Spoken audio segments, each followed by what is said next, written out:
വിമാനയാത്രികർക്ക് കുറഞ്ഞ ചിലവിൽ ചായയും സ്നാക്സും ലഭിക്കുന്ന ഉഡാൻ യാത്രി കഫേക്ക് തിരുവനന്തപുരം വിമാനത്താവളത്തിൽ തുടക്കമായി.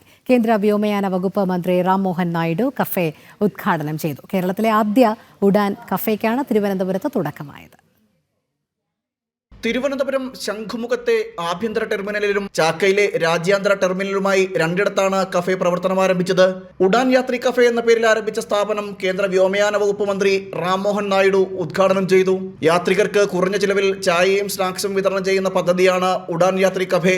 10 രൂപയ്ക്ക് ചായയും 20 രൂപയ്ക്ക് സ്നാക്സും ലഭ്യമാക്കുക എന്നതാണ് പദ്ധതിയിലൂടെ ലക്ഷ്യം വെക്കുന്നത്. നിലവിൽ എയർപോർട്ടുകളിൽ ചായയ്ക്കും സ്നാക്സിനും ഭീമമായ തുകയാണ് ഈടാക്കുന്നത്. ഇതിന് ഒരു പരിധിവരെ പരിഹാരമാകും ഉഡാൻ യാത്രി കഫേകൾ. കേരളത്തിൽ ആദ്യത്തെ കഫേയുമാണ് തിരുവനന്തപുരത്ത് പ്രവർത്തനം ആരംഭിച്ചത്. അദാനി എയർപോർട്ടിന് കീഴിലുള്ള മംഗളൂരു, മുംബൈ, നവി മുംബൈ വിമാനത്താവളങ്ങളിലും ഉഡാൻ കഫേകൾ ആരംഭിച്ചിരുന്നു. തിരുവനന്തപുരം വിമാനത്താവളത്തിലെ ഡിജി യാത്രാ സേവനങ്ങളുടെ ഔപചാരിക ഉദ്ഘാടനവും ഇതിനോടൊപ്പം മന്ത്രി നിർവഹിച്ചു.